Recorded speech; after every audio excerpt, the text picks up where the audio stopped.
अब मुझे ये बताइए कि यहाँ जितने वोटों के काटने की जो बात हो रही है, उतने ही वोट तो भाजपा को चाहिए इस पूरे चुनाव को जीतने के लिए। तथाकथित लीगल प्रक्रिया जो शुद्धिकरण से शुरू हुई वोटर के, वो भाजपा को जिताने के एंड गोल के साथ खत्म होगी। बंगाल में आपने जो फिगर बताई ना, वो तो सेकंड राउंड में 27 लाख बाहर हुए, फर्स्ट राउंड में 64 लाख बाहर हो गए, टोटल 91 लाख हैं। इट इज क्लियर कि इन्होंने जो एल्गोरिदम यूज किया है इनको आइडेंटिफाई करने के लिए, ये एल्गोरिदम ही मुस्लिम्स को टारगेट करने के लिए बनाया गया है। नाम कुछ जो है वो जो लोग मुस्लिम नहीं है उनके भी कटे हैं नाम। वो बात सही है, जो मुसलमान का हम लोग यहाँ कट रहा है, हम लोग 10 कट रहा है तो वो लोग 2 कट रहे हैं। मैं बताना चाहती हूँ इलेक्शन कमीशन को, देखिए आइए मिलिए, अपने विक्टिम से मिलिए। यहाँ पर हमारे सामने ये बुजुर्ग हैं 2 लोग और इनकी उम्र 80 साल की है, इनकी उम्र 75 साल की है और 80 साल और ये 75 साल की हैं। ये इनके बेटे हैं और ये बता रहे हैं कि इन दोनों का नाम डिलीट कर दिया गया है। ये जितने भी लोग कागज लेके यहाँ खड़े हुए हैं सबके डिलीटेड है नाम। मेरा वोट नहीं उठा, क्यों? ऐसा क्यों हो रहा है? मैं नागरिक नहीं है भारत का, इससे ऐसा क्यों हो रहा है? वोटर कमीशन ऐसा क्यों करता है मेरे को? ऐसा हो रहा नहीं क्यों कर रहा है मेरे को, हम लोग को? अगर मेरा वोट उठाना चाहिए, ठीक है, मेरा वोट उठाना चाहिए, मेरा सब कुछ डॉक्यूमेंट देखिए, मेरे पास सब कुछ डॉक्यूमेंट्स है। एक नया शगुफा निकाला गया, लॉजिकल डिस्क्रिपेंसी। इसका मतलब ये है, कहते हैं कि अगर किसी के 5 से ज्यादा बच्चे हैं तो उसको हम लॉजिकल डिस्क्रिपेंसी में डाल दें। अच्छा, हाँ, देखिए, नॉर्मल प्रिजम्पशन कानून का ये होता है कि you are innocent until proven guilty. यहाँ उल्टा कर दिया गया। यहाँ उल्टा कर दिया है, you have to prove yourself to be innocent until then you are guilty. यानी आप नागरिक नहीं हैं, पहले मान के चला जा रहा है कि आप नागरिक नहीं है, साबित कीजिए कि आप नागरिक हैं। सम्राट चौधरी की बात करना चाहती हूँ, उनका एक बयान वायरल हो रहा है। हमने अभी तक 22 लाख लोगों का नाम नहीं काटा, 22 लाख लोगों का अनाज भी बंद किया और आगे भी उसके ड्राइविंग लाइसेंस से लेकर एक जो कार्ड है उसको बंद करना। तो प्लान जो है वो ये है। और जैसे वो सम्राट चौधरी कह रहे हैं कि हमने खत्म कर दिया है, बहुत ही खतरनाक चीज, बहुत ही खतरनाक खेल खेला जा रहा है। सवाल ये है कि क्या एक बार इलेक्शन में वोट देने का हक अहम नहीं है लोगों का? नमस्कार, इस खास कार्यक्रम में आपका बहुत बहुत स्वागत है। मैं हूं आरफा खानम शेरवानी। इस खास पॉडकास्ट में जिस एक मुद्दे पर हम चर्चा करेंगे वो है लोकतंत्र की बुनियाद, यानी आम आदमी के वोट देने का अधिकार और इलेक्शन कमीशन का इस वोट को निष्पक्ष और स्वस्थ तरीके से इस पूरी कार्रवाई को अंजाम देने का। लेकिन भारत में और भारत के इतिहास में शायद पहली बार, कम से कम मेरे जीवन काल में पहली बार, इस बात पर एक बहुत बड़ा क्वेश्चन मार्क लगा है कि क्या भारत में चुनाव स्वच्छ और स्वस्थ तरीके से हो पा रहे हैं या नहीं, या फिर जिस शुद्धिकरण का जिक्र कर रहे हैं हमारे चीफ इलेक्शन कमिश्नर कि हम एसआईआर इसलिए कराना चाहते हैं कि शुद्धिकरण करना चाहते हैं, वो भारत के बिल्कुल शुद्ध जो नागरिक है उसके साथ, उसके जीवन के साथ, उसके अधिकारों के साथ कितना बड़ा खिलवाड़ है। अभी आप देखिए पश्चिम बंगाल में कुछ ही दिनों में चुनाव होने वाले हैं और वहां पर जो इलेक्टोरल रोल है वो फ्रीज हो चुका है। वहां पर करीब 23 लाख ऐसे लोग हैं जिनको पूरे तरीके से उनके नाम, 27 लाख ऐसे लोग हैं जिनके नाम इस लिस्ट से बाहर हो चुके हैं। 60 लाख से पूरी प्रक्रिया शुरू हुई थी, 27 लाख पर खत्म हो गई है। ये लोग इस चुनाव में कम से कम वोट नहीं दे पाएंगे, ये फ्रीज हो चुका है। अब तक हम देखें तो एसआईआर 10 राज्यों में हो चुका है और उसमें 3 यूनियन टेरिटरीज भी हैं। जो इलेक्टोरल रोल है वो करीब करीब 5.5 करोड़ से ज्यादा जो लोग हैं वो इससे बाहर आ चुके हैं। ज्यादातर गुजरात और उत्तर प्रदेश में ऐसा हो रहा है। किस तरह का खतरा है जो यहाँ पर महसूस हो रहा है, क्या किया जा सकता है इस बारे में? भारत के जाने माने मशहूर लॉयर सुप्रीम कोर्ट में इस वक्त प्रशांत भूषण जी इस वक्त हमारे साथ मौजूद हैं। प्रशांत भूषण जी, आप तो एक वकील हैं, फिर आप अचानक ये एसआईआर के मुद्दे पर इतना बढ़ चढ़कर क्यों बोल रहे हैं? आप प्रेस कॉन्फ्रेंसेस में शामिल हो रहे हैं, दिल्ली में आपने एक प्रेस कॉन्फ्रेंस की, सोशल मीडिया पे आप ये मुद्दा उठा रहे हैं, आप एसआईआर में क्यों शामिल हो रहे हैं? क्योंकि मुझे लगता है कि ये पूरे हमारे लोकतंत्र का एक बहुत ही मूल आधार है, वोट देने का हक। और इसको, ये जो अभी कुछ जस्टिस नागरत्ना की बेंच के बारे में ये कहा जा रहा है, उन्होंने बोल दिया है कि वोट करना मौलिक अधिकार नहीं है, ये शायद लगता है कि कोई स्ट्रे रिमार्क था। क्योंकि अभी 5 जजों की खंडपीठ ने जब इलेक्शन कमिश्नर के चयन का केस उनके सामने गया और उन्होंने ये बोला कि इलेक्शन कमिश्नर का चयन सरकार के हाथ में नहीं रह सकता क्योंकि उससे लोकतंत्र खतरे में आ जाएगा। उस केस में उन्होंने वोट देने के हक को मौलिक अधिकार मान लिया था। तो इसलिए ये हमें लगता है कि जस्टिस नागरत्ना का कोई स्ट्रे रिमार्क है जो रिपोर्ट हो रहा है। स्ट्रे रिमार्क है, तो ये मैं दर्शकों को बताना चाहती हूँ कि आप जिस बात का जिक्र कर रहे हैं वो दरअसल एक केस आया था डिस्ट्रिक्ट मिल्क यूनियन राजस्थान से जुड़ा हुआ, राजस्थान में था। उसमें ये बोला है कि वोट देने का अधिकार और चुनाव लड़ने का अधिकार ये दोनों फंडामेंटल राइट नहीं है। हाँ, तो मुझे लगता है कि एक स्ट्रे रिमार्क था, क्योंकि अगर वो इस जजमेंट को ठीक से पढ़ती, जो 5 जजों का कॉन्स्टिट्यूशन बेंच का जजमेंट है इलेक्शन कमिश्नर्स के चयन के बारे, तो उसमें इसको मौलिक अधिकार माना गया है। मैं उस केस में था तो मुझे अच्छा। पता है। जी हाँ, तो मैं आपसे पूछना ये चाहती थी कि आप क्यों ये समझते हैं कि एक लॉयर के तौर पर जो किसी पॉलिटिकल पार्टी का हिस्सा नहीं है, आपको चुनाव नहीं लड़ना है, आप इलेक्शन कमीशन का भी हिस्सा नहीं है, तो क्यों आप आगे बढ़ चढ़ कर इस मुद्दे को उठा रहे हैं? क्योंकि ये हमारे लोकतंत्र के लिए बहुत ही अहम मुद्दा है। किसको वोट करने का अधिकार दिया जाए ना दिया जाए, ये हमारे लोकतंत्र के लिए बहुत अहम है। और इसलिए अगर इस तरह से, जिस तरह से SIR किया गया है, बिल्कुल ही गैर कानूनी तरीके से, और इसके जरिए बंगाल में आपने जो फिगर बताई ना, वो तो सेकंड राउंड में 27 लाख बाहर हुए, फर्स्ट राउंड में 64 लाख बाहर हो गए। टोटल 91 लाख हैं जो बाहर हुए हैं वोटर्स लिस्ट से। फर्स्ट राउंड में जो 64 लाख बाहर हुए वो हैं जिन्होंने एन्यूमरेशन फॉर्म नहीं भरा। उसके बाद इन्होंने लॉजिकल डिस्क्रिपेंसीज के नाम पर 60 लाख लोगों का नाम और फ्लैग किया, जो कि टारगेटेड एक्सक्लूजन्स थे, जिसमें कि अधिकतर लोग मुसलमान हैं, जिनको फ्लैग किया गया सेंट्रल इलेक्शन कमीशन के द्वारा कि भाई इनके लॉजिकल डिस्क्रिपेंसीज हैं। तो इट इज क्लियर कि इन्होंने जो एल्गोरिदम यूज किया है इनको आइडेंटिफाई करने के लिए, ये एल्गोरिदम ही मुस्लिम्स को टारगेट करने के लिए बनाया गया है। और इसीलिए उसमें 60 लाख में से अधिकतर लोग, शायद 2/3 3/4 लोग मुस्लिम थे, जबकि बंगाल में मुसलमानों की पॉपुलेशन सिर्फ 27% है। और इसीलिए अधिकतर लोग, ये जो 27 लाख जो लॉजिकल डिस्क्रिपेंसीज के आधार पर बाहर करे गए हैं, इसमें अधिकतर मुसलमान हैं। तो ये एक टारगेटेड एक्सक्लूजन है। पहला जो राउंड में हुआ, जिन्होंने एन्यूमरेशन फॉर्म नहीं भरा, जिसमें 64 लाख लोग बाहर हुए, वो भी बहुत गंभीर मुद्दा है, लेकिन वो टारगेटेड नहीं था। उसमें जितने लोग बाहर हुए रफली वही परसेंटेज मुसलमान और गैर मुसलमान थे जो वहाँ वेस्ट बंगाल की पॉपुलेशन का परसेंटेज है। तो इस वजह से ये बहुत ही गंभीर मुद्दा है। देखिए, मैं इसको गैर कानूनी क्यों कहता हूँ। बहुत बड़ा आरोप लगा रहे हैं आप, दो बातें कह रहे हैं, एक तो गैर कानूनी और दूसरे आप ही कह रहे हैं कि ये टारगेटेड है मुसलमानों के ऊपर। सेकेंड राउंड में बिल्कुल टारगेटेड था। पहला ये गैर कानूनी इसलिए है क्योंकि जो रिप्रेजेंटेशन ऑफ पीपल एक्ट है, जो कानून है, ये जो इंटेंसिव रिवीजन का अधिकार इलेक्शन कमीशन को देता है। ये कहता है कि इलेक्शन कमीशन में, for reasons to be recorded in writing, do an intensive revision in a constituency और a part of a constituency. ये कहीं अधिकार नहीं देता इलेक्शन कमीशन को कि पूरे राज्य में या कई राज्यों में वो इंटेंसिव रिवीजन कर दें और एक ही रीजन दे दें कि बहुत लोग शिफ्ट हो गए हैं, बहुत लोग मर गए हैं। ये तो हर समय होता रहता है। ये कोई रीजन नहीं है जस्टिफाई करने का कि पूरे राज्य में इस तरह का इंटेंसिव रिवीजन, जहां वोटर्स लिस्ट नए सिरे से बनाई जा रही है। इतिहास में हिंदुस्तान में 1951 के बाद कभी ऐसा नहीं हुआ कि वोटर्स लिस्ट नए सिरे से बनाई गई।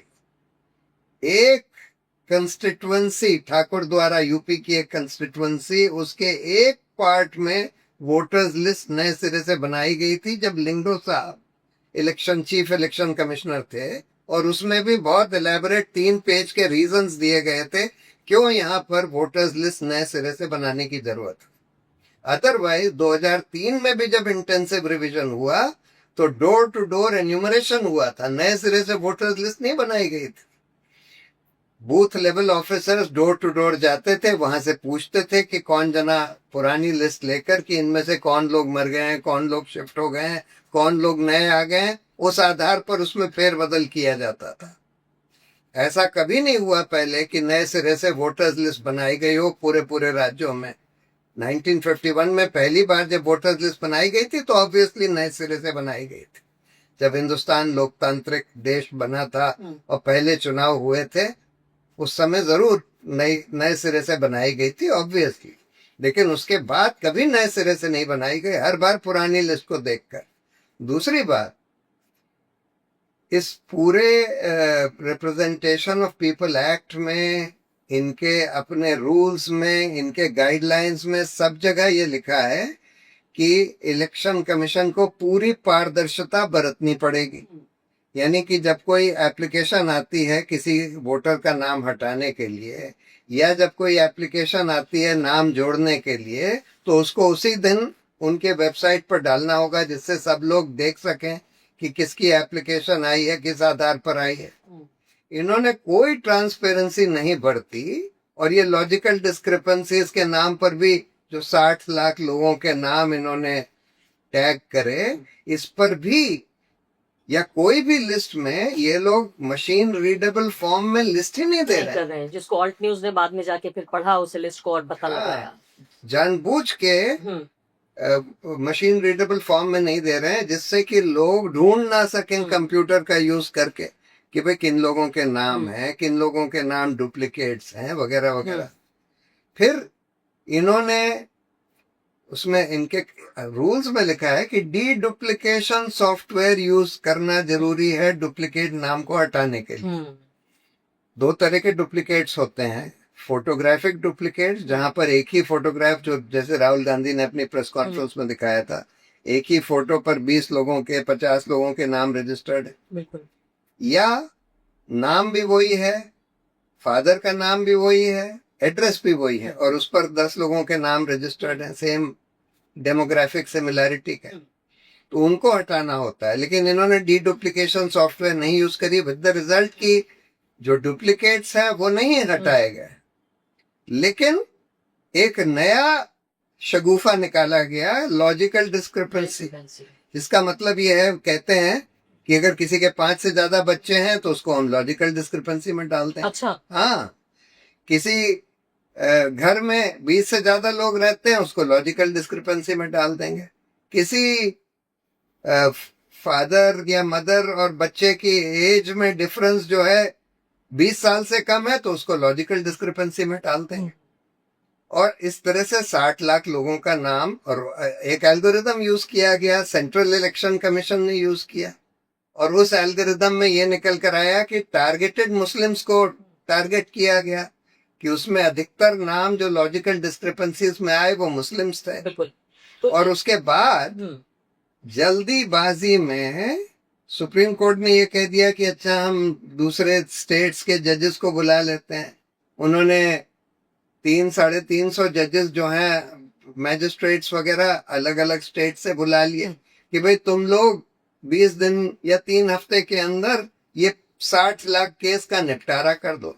यानी कि हर एक जना अगर 10-10 घंटे भी काम करता तो उसको हर रोज 300 केसेस, यानी कि हर 2 मिनट में एक केस तय करना था, और किसी को हियरिंग की अपॉर्चुनिटी नहीं दी गई। और उस आधार पर आप तय कर रहे हैं, जिसमें 60 लाख में से 27 लाख लोगों के नाम उन्होंने हटा दिए। तो ये बहुत गलत तरीका है किसी का नाम वोटर्स लिस्ट से हटाने का। इनफैक्ट सिटीजनशिप के आधार पर भी सुप्रीम कोर्ट ने यह बोला था कि अगर इलेक्शन कमीशन किसी का नाम सिटीजनशिप के आधार पर हटाना चाहता है, तो पहले तो उसको ये देखना पड़ेगा कि इसका नाम पिछले वोटर्स लिस्ट में था कि नहीं, और था तो प्राइमा फेसी एविडेंस है कि वो सिटीजन है। उसके बाद आपको अगर कोई डाउट है उसकी सिटीजनशिप पर, तो आप उसको नोटिस देंगे, उसको सब आधार बताएंगे कि इस आधार पर हम तुम्हारी सिटीजनशिप डाउट कर रहे हैं, और उसको पूरी अपॉर्चुनिटी देंगे कि वो आकर कोई भी एविडेंस दे सके, ओरल या डॉक्यूमेंट्री। इस देश में अधिकतर लोग ऐसे हैं जिनके पास कोई डॉक्यूमेंट नहीं है ये दिखाने के लिए कि वो इंडियन सिटीजन है। वो सिर्फ ओरल एविडेंस दे सकते हैं कि भाई हम यहाँ पैदा हुए, हम यहाँ रहते हैं, एफिडेविट दे सकते हैं, ज्यादा से ज्यादा हलफनामा दे सकते हैं। और सुप्रीम कोर्ट ने लाल बाबू हुसैन के केस में 1995 का, जिसको कि इलेक्शन कमीशन बार बार अपने गाइडलाइंस में रीटरेट करता रहा है, उसमें ये बोला है कि भाई आप ऐसे नहीं हटा सकते, आपको पहले नोटिस देना होगा, रीजंस देने होंगे, उसके बाद उसकी सारी बात सुननी होगी, सारा एविडेंस देखना होगा और उसके बाद तय करना होगा। और इस वजह से इलेक्शन कमीशन ने असम के इलेक्शन में और कई इलेक्शंस में ये गाइडलाइंस इशू करी कि अगर तुमको डाउट है इलेक्शन ऑफिसर्स को कि कोई जना नॉन सिटीजन है, तो तुम उसको फ्लैग करके या तो फॉरेनर्स ट्राइब्यूनल को भेज दो, या किसी कोर्ट को भेज दो, या गवर्नमेंट ऑफ इंडिया को भेज दो। तुम खुद उसका नाम मत हटाओ इस आधार पर कि वो नॉन सिटीजन है। बिल्कुल। लेकिन इन्होंने सब पलट प्रशांत जी, यहाँ आप जो ये कानूनी भाषा का इस्तेमाल कर रहे हैं, ये ऐसा लगता है कि वो किताब तो बहुत धूल खा रही है, क्योंकि आज के तारीख में आप ये देखिए कि जो हमारे इलेक्शन कमीशन है, चीफ इलेक्शन कमिश्नर है, वो बाकायदा जो पार्टी है टीएमसी उससे लड़ रहे हैं। जिस तरह की बहुत ही अभद्र भाषा का इस्तेमाल किया जा रहा है, जहां उन्हें गेट लॉस्ट कहा जा रहा है और तमाम तरह की चीजें जो बहस हो रही हैं। सुप्रीम कोर्ट ये कहता है कि आप अगर इस चुनाव में नहीं दे पाए वोट, तो आप अगले चुनाव में वोट दे सकते हैं। यानी वोटिंग को भी बहुत ही हल्के तौर पे लिया जा रहा है। तो ऐसे में ये बताइए कि ये पूरे माहौल में जो आम आदमी है, मैं पढ़ रही थी एक ब्यौरा, जो एक फॉर्मर एयरफोर्स के अधिकारी हैं, वो कह रहे हैं मुझे खुद पता नहीं है कि मैं अब क्या करूं, मेरा नाम डिलीट हो गया, मुझे नहीं पता कि ट्राइब्यूनल में जाना कैसे है, किससे बात करनी है, होना क्या है। और आप और हम यहाँ ऐसे लोगों के बारे में बात कर रहे हैं जिनके पास कोई कागज नहीं है अपने वजूद को बताने का, अपने दिखाने का। और आगे बढ़ने से पहले एक अदना सी गुजारिश कि आप मेंबर बनिए मेरे चैनल का आरफा खानम शेरवानी। अगर आप मेंबर बनते हैं, आपके समर्थन से आप मेरा हाथ मजबूत करेंगे, इतना मजबूत कि मैं सत्ता का कॉलर पकड़ के सवाल पूछ सकूंगी और जो हमारे समुदाय में हाशिए के जो तबके हैं उनकी आवाज उठा सकूंगी। आप यकीन जानिए, आपका एक छोटा सा सहयोग मेरे लिए इतना बड़ा होगा जिसके लिए आप अंदाजा भी नहीं लगा सकते। देखिए, ट्राइब्यूनल में तो अभी तक 2 केस तय करे गए हैं।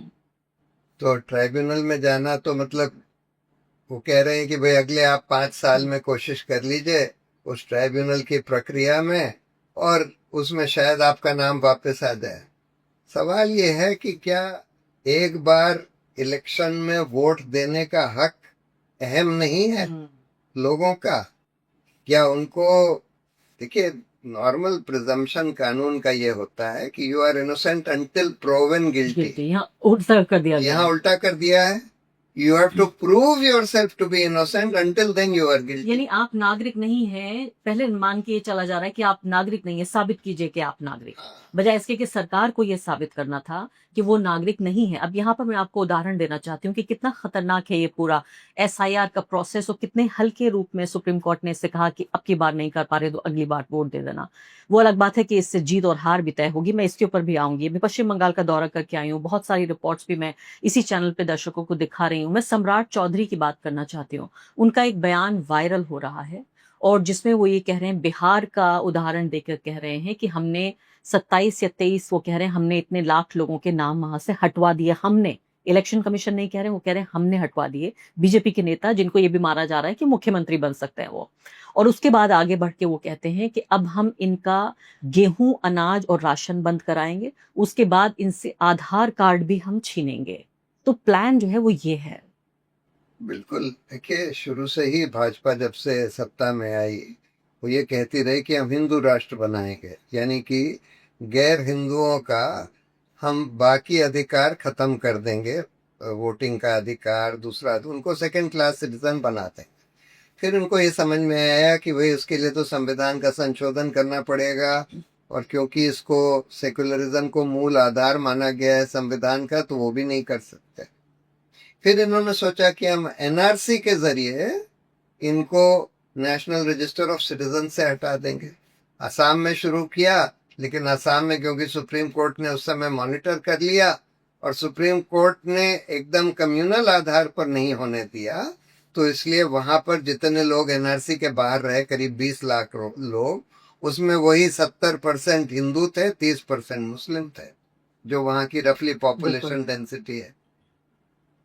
अब इनको लगा कि अच्छा, हम अब एसआईआर के जरिए मुसलमानों का नाम वोटर्स लिस्ट से हटा देते हैं।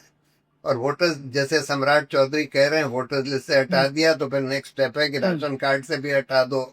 और जो नहीं, और उसके बाद तो बहुत सारे अधिकार है प्रशांत जी। मुझे तो बहुत ये बात चिंता में ला रही है कि इससे पहले कि वाकई आपको डिटेंशन सेंटर में भेजा जाएगा, जब आपके तमाम अधिकार खत्म हो जाएंगे, वो कह रहे हैं कि हमने बंद कर दिए, कर नहीं रहे हैं। वो कह रहे हैं कि हमने राशन नहीं दे रहे हैं, गेहूं नहीं दे रहे हैं, उन्हीं के शब्दों में मैं कह रही हूँ। और उसके बाद वो कह रहे हैं कि जो पासपोर्ट है, और उसके बाद जो बात हो रही है आधार कार्ड की, मैं तो कहती हूँ उसके बाद जमीन का अधिकार। कोई सरकारी नौकरी में है तो नौकरी नहीं रहेगी उसके पास, जब वो नागरिक ही नहीं रहा, जब उसके पास वोटर आईडी कार्ड नहीं है। तो ये सब कनेक्टेड है क्या? मैं गलत कह रही हूँ? हाँ, ये सब कनेक्टेड है। तो इसलिए बहुत सारे अधिकार खत्म हो जाएंगे जो सिर्फ नागरिकों के होते हैं। इनफैक्ट आर्टिकल 19 के भी जो मौलिक अधिकार हैं, फ्रीडम ऑफ स्पीच, ये सिर्फ नागरिकों के लिए है, ये भी खत्म हो जाएगा। फ्रीडम ऑफ स्पीच, बोलने का अधिकार, बुनियादी अधिकार, जो बोलने का अधिकार, बोलने का अधिकार, कोई प्रोफेशन प्रैक्टिस करने का अधिकार, कहीं पर भी रहने का अधिकार, ये सब आर्टिकल 19 राइट्स है।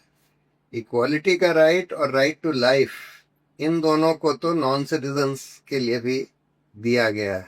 लेकिन आर्टिकल 19 के जो सिविक राइट्स हैं, freedom of speech, freedom of assembly, freedom of profession, freedom of movement, ये सारे सिटीजन्स के लिए मौलिक अधिकार हैं। तो वो भी खत्म करे जा सकते हैं। और जैसे वो सम्राट चौधरी कह रहे हैं कि हमने खत्म कर दिया है, बहुत ही खतरनाक चीज, बहुत ही खतरनाक खेल खेला जा रहा है केंद्र सरकार के द्वारा, जिसमें इलेक्शन कमीशन भाजपा के ही एक यूनिट की तरह काम कर रही है। और दुर्भाग्य की बात यह है कि इसमें ये मामला सुप्रीम कोर्ट में है, बार बार आर्ग्यू हो चुका है, लेकिन सुप्रीम कोर्ट इसको डी फैक्टो फेट अकम्पली होने दे रहा है कि भाई बगैर हम ये तय करें कि ये एक्सरसाइज कानूनी है कि गैर कानूनी है, इस पर बहस हो चुकी है, जजमेंट रिजर्व हो चुका है, जिसमें ये बहस करी गई है कि ये पूरी एक्सरसाइज गैर कानूनी है। लेकिन उसको बगैर उस पर फैसला दिए सुप्रीम कोर्ट जो है इसको आगे बढ़ाता जा रहा है, और एक के बाद एक राज्यों में इस डिफेक्टिव वोटर लिस्ट के आधार पर चुनाव हो रहे हैं। नहीं, बिहार हमारे पास पहला एग्जाम्पल था, अब हमारे पास 2 और एग्जाम्पल असम का आ गया, और उसके साथ साथ असम में तो इन्होंने अलग प्रक्रिया नहीं किया। हाँ, अलग प्रक्रिया अपनाई है, अलग प्रक्रिया अपनाई है। लेकिन वेस्ट बंगाल में और दूसरे राज्यों में भी किया गया है। बिल्कुल, 10 राज्यों बंगाल में तो चुनाव बिल्कुल सिर पर है। बिल्कुल। तो ये मैं आपसे अब जो अगले सवाल पूछना चाहती हूँ वो ये कि नागरिकों के पास क्या विकल्प हैं। पहली बात, जब सुप्रीम कोर्ट और इलेक्शन कमीशन दोनों ही लग रहा है कि एक तरह की समझौतावादी जो मानसिकता से ग्रसित हैं, और आप तो कह रहे हैं सीधे टारगेटेड है, ये तो और भी ज्यादा एक डायरेक्ट, मैं कहूंगी, आप बात कह रहे हैं। लेकिन इसके अलावा इसका जो चुनावी जो असर पड़ेगा, आप और मैं अब ऐसी किसी हालत में नहीं है कि आप कहें कि भाई मैं वकील हूं, मुझे तो चुनाव से लेना देना नहीं है। मैं कहूं मैं तो बहुत ऑब्जेक्टिव पत्रकार हूं, मेरा क्या लेना देना, मुझे तो सिर्फ कवर करना है। मतलब हम नागरिक हैं उससे पहले, हमारे पेशों से पहले, और हमारा इस लोकतंत्र में हमारी हिस्सेदारी, हमारे स्टेक्स है, और हमें अपने पेशेवराना जिम्मेदारियों से आगे बढ़कर इस पे काम करना है। और इसलिए मैं प्रशांत जी कोई ऑब्जेक्टिविटी क्लेम भी नहीं करती हूँ आजकल पिछले कई साल से, क्योंकि मैं समझती हूँ कि भारत के लोकतांत्रिक भविष्य में मेरी हिस्सेदारी है, मैं एक स्टेक होल्डर हूं और मैं एक्टिवली इसको देखूंगी। अब मुझे बताइए कि यहाँ जितने वोटों के काटने की जो बात हो रही है, उतने ही वोट तो भाजपा को चाहिए इस पूरे चुनाव को जीतने के लिए। तो क्या मैं अगर इसको सीधे कड़ियों को जोड़ने की कोशिश करूं तो इस लोकतांत्रिक लीगल, तथाकथित लीगल प्रक्रिया जो शुद्धिकरण से शुरू हुई वोटर के, वो भाजपा को जिताने के एंड गोल के साथ खत्म होगी? नहीं, वो तो खैर गोल है ही है उनका। इसमें सक्सीड करें या ना करें इस वेस्ट बंगाल के चुनाव में, वो अलग बात है। लेकिन मकसद तो वही है कि भाई मुसलमानों के नाम ज्यादातर निकाल दो जो भाजपा को वोट नहीं देते, और जिससे कि भाजपा चुनाव जीत सके। मकसद तो साफ साफ वही है। जैसे डीलिमिटेशन का भी मकसद वही है कि भाई साउथ इंडियन स्टेट्स की रिप्रेजेंटेशन पार्लियामेंट में कम कर दो, क्योंकि उनकी पॉपुलेशन उतनी नहीं बढ़ी है जितनी कि नॉर्थ इंडिया में, हिंदू बेल्ट में जितनी बढ़ी है। तो अगर आप पर यूनिट पॉपुलेशन एक सीट देंगे तो साउथ इंडियन स्टेट्स की रिप्रेजेंटेशन कम हो जाएगी। फिर दूसरा डिलिमिटेशन में ये लोग ये भी करते हैं कि कंस्टिट्यूएंसीज की बाउंड्री बदल देते हैं, जैसे आसाम में किया। योगेन जी ने बहुत अच्छी तरह से दिखाया कि कैसे इन्होंने 3 कंस्टिट्यूएंसीज जो पहले होती थी उसमें जहां जहां मुस्लिम पॉपुलेशन थी सबको कंबाइन करके एक कंस्टिट्यूएंसी बना दिया। वो तीनों कंस्टिट्यूएंसी भाजपा हारती थी। अब उन्होंने सारे मुस्लिम्स को, चाहे वो बिल्कुल अलग अलग हो जगह, मतलब कनेक्टेड भी ना हो एक दूसरे से, एक तहसील इधर है फिर बीच में दूसरी कंस्टिट्यूएंसी है, एक तहसील उधर है फिर बीच में दूसरी कंस्टिट्यूएंसी है, फिर एक तहसील इधर है, इन सबको जोड़कर एक कंस्टिट्यूएंसी बना दिया। मतलब बिल्कुल डिस्कनेक्टेड कंस्टिट्यूएंसीज को एक कंस्टिट्यूएंसी बना दिया, जिससे कि मुसलमान जितने हैं सब एक जगह हो जाएं। एक सीट वो तो हारनी ही है, लेकिन 2 जीत जाएंगे। लेकिन 2 जीत जाएंगे। मतलब ये इनका पूरा खेल है। इसके अलावा अभिषेक बैनर्जी, मैं देख रही थी उनका जो बयान आ रहा है वो ये कह रहे हैं कि भाई देखिए बंगाली हिंदुओं को सबसे ज्यादा निकाला जा रहा है। 90 लाख जो एक्सक्लूड हुए हैं SIR में वोटर, उनमें 63% हिंदू हैं और 34% मुसलमान हैं। अब इस आर्ग्यूमेंट को 2 तरह से देखा जा सकता है। पहली बात तो ये कि 27% अगर आबादी है वहां मुसलमानों की, तो 34% यानी कि कुछ और थोड़े से, यानी 7% और मुसलमानों को निकाला गया, जो इतनी बड़ी बात नहीं मानी जाएगी। लेकिन अगर दूसरे तरीके से देखा जाए तो ये कौन से बंगाली हिंदू हैं जिनको निकाला जा रहा है? आप इस आर्ग्यूमेंट से सहमत हैं? ये जो फाइनल फिगर आ रही है कि 63% बंगाली हिंदुओं को इस SIR से बाहर किया गया है। देखिए, पहले राउंड में जो एक्सक्लूजन हुए थे जिसमें कि 64 लाख थे जी, जिन्होंने एन्यूमरेशन फॉर्म नहीं भरा, वो तो शायद टारगेटेड नहीं था। उसमें उतने ही हिंदू उतने ही मुस्लिम जितनी की उनकी पॉपुलेशन है। सेकेंड राउंड में जो 27 लाख लोग लॉजिकल डिस्क्रिपेंसी के आधार पर बाहर करे गए हैं, ये टारगेटेड है। इसमें अधिकतर मुसलमान हैं, जिसकी वजह से जो टोटल फिगर है 91 लाख जो बाहर हुए हैं, उस 91 लाख 34% आ गए हैं। 34% मुसलमान आ गए हैं।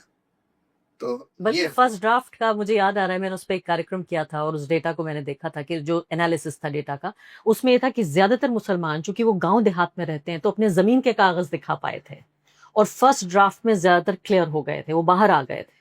तो ये सेकेंड ड्राफ्ट में ज्यादातर इनको निकाला गया है, जो आप जिसे टारगेटेड हमला कह रहे हैं। हाँ, मतलब ये तो बिल्कुल ही इन्होंने धक्कड़ पेल में किया है ना, कि एक तो लॉजिकल डिस्क्रिपेंसी यहाँ से सेंट्रल इलेक्शन कमीशन ने फ्लैग कर दी 60 लाख लोगों की, और ये लॉजिकल डिस्क्रिपेंसी का जो एल्गोरिदम यूज किया गया है, ये ऐसा लगता है प्राइमा फेसा है, इस एल्गोरिदम में ही वो डाला गया है कि भाई मुस्लिम्स को ही टारगेट। कैसे काम करता है जमीन पर, अगर आप समझाएं हमारे दर्शकों को, तो ये कैसे काम करता है? वो सरनेम्स देखकर अगर आप एल्गोरिदम में डाल दें कि भाई इन लोगों का देखो, जिसके नाम खान हो, हुसैन हो, मोहम्मद है, अहमद है, उनके नाम देखो, और ये एनालिसिस करी भी गई है, दिखाया भी गया है कि जो 60 लाख जो लॉजिकल डिस्क्रिपेंसीज दिखाई गई, उसमें क्लियरली मेजॉरिटी मुस्लिम्स की थी। जब 27% पॉपुलेशन है मुस्लिम्स की, तो नॉर्मली अगर आप लॉजिकल डिस्क्रिपेंसी इस तरह से करेंगे तो उसमें रफली करीब सेम परसेंटेज आएगा मुस्लिम्स का या और हिंदूज का। लेकिन इन्होंने क्लियरली कुछ ऐसा एल्गोरिदम यूज किया है जिसमें मुसलमान ज्यादा उसमें उसके नेट में आ गए। और हद तो ये हो गई है कि किसी का नाम, अगर 2 अलग अलग डॉक्यूमेंट्स हैं, किसी का अफजल था एक में जेड के साथ, और वही बंगाल में जाके अफजल हो जाता है, तो अगर 2 डॉक्यूमेंट में जे और जेड का फर्क है तो वो आदमी भी बाहर हो गया, वो कभी अपना नाम साबित नहीं कर पाएगा। प्रशांत जी, मुझे बताइए कि सारी बहस जो हो रही है ये कि चुनाव के इर्द गिर्द हो रही है कि भी पश्चिम बंगाल का किला इन्हें ढाना है और बंगाल में बीजेपी आना चाहती है। और ये बात आप सोचिए, मैं न सिर्फ कि कलकत्ता जैसे बड़े शहर में, कोलकाता के अलावा छोटे छोटे गांव देहात में, मुर्शिदाबाद और मालदा, यहाँ पर भी हर आदमी जानता है, क्योंकि गरीब आदमी को सबसे पहले ये पता होता है कि उसके वजूद पर सवाल है। हम और आप तक बहुत देर तक ये बात पहुंचती है, क्योंकि उसके पास तो सिर्फ वही है जो अपने वजूद को बचा के रखता है, और अच्छे तरीके से जानते हैं कि पश्चिम बंगाल की पूरी लड़ाई है। लेकिन मैं मानती हूँ, आपको उदाहरण देती हूँ कि अगर इस चुनाव में ममता बनर्जी की पार्टी TMC जीत जाती है, तो क्या आप SIR की इस बहस को खत्म कर देंगे? नहीं, बिल्कुल भी नहीं, कतई नहीं। अगर वो जीत भी जाती हैं तब भी ये सवाल सारे रहेंगे कि भाई कैसे आपने ये 91 लाख लोगों को हटा दिया बिल्कुल इलीगल प्रोसेस के थ्रू। कोई प्रॉपरली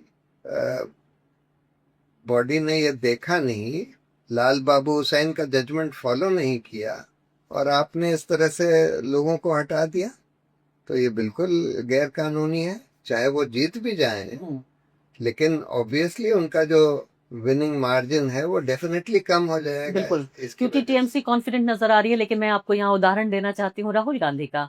आपने बिहार चुनाव में देखा, मैं बाकायदा वोट अधिकार यात्रा उनकी कवर करने गई थी बिहार में। कहाँ है राहुल गांधी? सिर्फ इसलिए कि वेस्ट बंगाल में उनकी पॉलिटिकल पार्टी का बहुत मजबूत सियासी कोई वजूद नहीं है, तो वो वोट चोरी और तमाम बातें भूल गए। ममता बनर्जी अपने ही आप लड़ रही हैं इसको।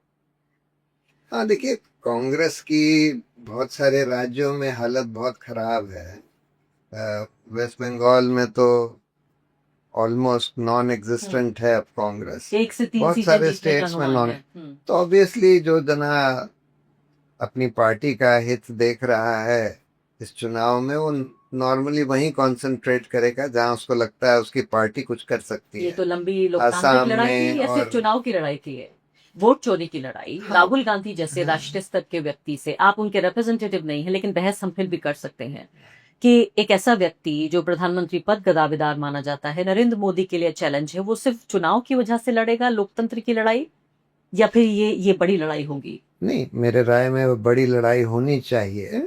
लेकिन अनफॉर्चुनेटली होता यह है कि भाई आज के जो पॉलिटिकल लीडर्स हैं वो पहले अपनी पार्टी का हित देखते हैं, उसके बाद फिर बाकी जो बड़े मुद्दे हैं उनको देखते हैं। तो फिर शान जी, आखिरी सवाल आपसे कि कौन लड़ेगा ये लड़ाई? प्रशांत भूषण लड़ेंगे, योगेंद्र यादव लड़ेंगे, आरफा खानम लड़ेंगी? हम लोग तो अलग अलग हमारे पेशे हैं, हम सिर्फ एक पार्ट टाइमर हैं यहाँ पर आकर कि कोई मुद्दा आया है तो हम इस पर बात कर लेंगे, लेकिन हम पॉलिटिकल पार्टियां नहीं हैं। और हम कैसे उम्मीद की जाए कि आम आदमी, मैं खुद देख कर आई हूँ और दिल दुखता है ये कहते हुए कि मुर्शिदाबाद में खासकर, और 100% मुस्लिम आबादी थी वहां पर, जिन खासकर ब्लॉक्स में मैं गई हूँ, न वहां उनकी कोई कांग्रेस का कार्यकर्ता उनकी मदद कर रहा है, न वहां टीएमसी का कोई कार्यकर्ता मदद कर रहा है। छोटा सा दिलासा दे दिया है कि एक ब्लॉक को हम एक वकील दे देंगे। तो ये समझिए कि इस देश का सबसे कमजोर नागरिक सिर्फ और सिर्फ अपने ऊपर निर्भर है। आप मुर्शिदाबाद के उन मुसलमानों से क्या कहना चाहते हैं? नहीं, मैं तो यही कहना चाहता हूँ कि देखिए, इसमें एक सिविल सोसाइटी का मूवमेंट खड़ा होने की ज़रूरत है। सारे सिविल सोसाइटी को, खासकर जिनके नाम, चाहे वो गरीब हों कमज़ोर हों, उनको साथ में इकट्ठा होकर एक मूवमेंट खड़ा करने की ज़रूरत है अपने लोकतांत्रिक हकों के लिए। क्योंकि ये अब एसेंशियली सिविल सोसाइटी की लड़ाई है। ये पॉलिटिकल पार्टी से भी ज़्यादा सिविल सोसाइटी की लड़ाई है और उन्हीं को खड़ा होना पड़ेगा। हम लोग वैसे कोर्ट में जाते रहते हैं, कोर्ट में कोशिश करते हैं, लेकिन कोर्ट का भी जो रवैया देखने में आ रहा है, कोई इसमें तो कम से कम बहुत अच्छा नहीं दिख रहा। तो इसलिए ये तो लड़ाई जनता को, इस देश की सिविल सोसाइटी को ही खड़े होकर लड़नी पड़ेगी। ये हारी हुई सी जंग क्यों लगती है? देखिए, बहुत सारी चीजें हैं जिन पर बहुत ज्यादा उम्मीद नहीं होती। देखिए, नॉर्मली तो हमको कोर्ट से, सुप्रीम कोर्ट, हाई कोर्ट से उम्मीद होनी चाहिए कि भाई ये सबके अधिकारों का, चाहे उसको मौलिक अधिकार माने, लेकिन अहम अधिकार का मामला है, मुद्दा है, और इस पर इस तरह से धक्कड़ पेल में लोगों के नाम नहीं कट सकते। जिनके नाम कम से कम पहले चढ़े हुए थे, उनके नाम जब तक एक प्रॉपर प्रक्रिया ना फॉलो करी गई हो, तब तक उनका नाम नहीं काटा जा सकता, जब तक उनको प्रॉपर अपॉर्चुनिटी ऑफ हियरिंग ना दी गई हो।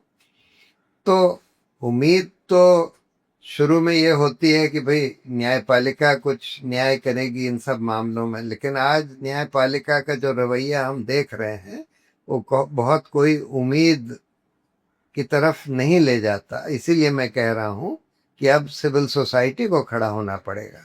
और मैंने कई बार देखा है कि न्यायपालिका भी देखती है कि जब पब्लिक ओपिनियन सड़कों पर दिखने लगती है, बहुत बड़ी पब्लिक ओपिनियन दिखने लगती है, तो न्यायपालिका का भी रवैया बदलता है। उम्मीद करते हैं कि वो दिन आएगा जबकि पब्लिक ओपिनियन को, लोगों की राय को देख के न्यायपालिका अपना रवैया बदलेगी। बहुत बहुत शुक्रिया प्रशांत भूषण से हमसे बातचीत करने के लिए।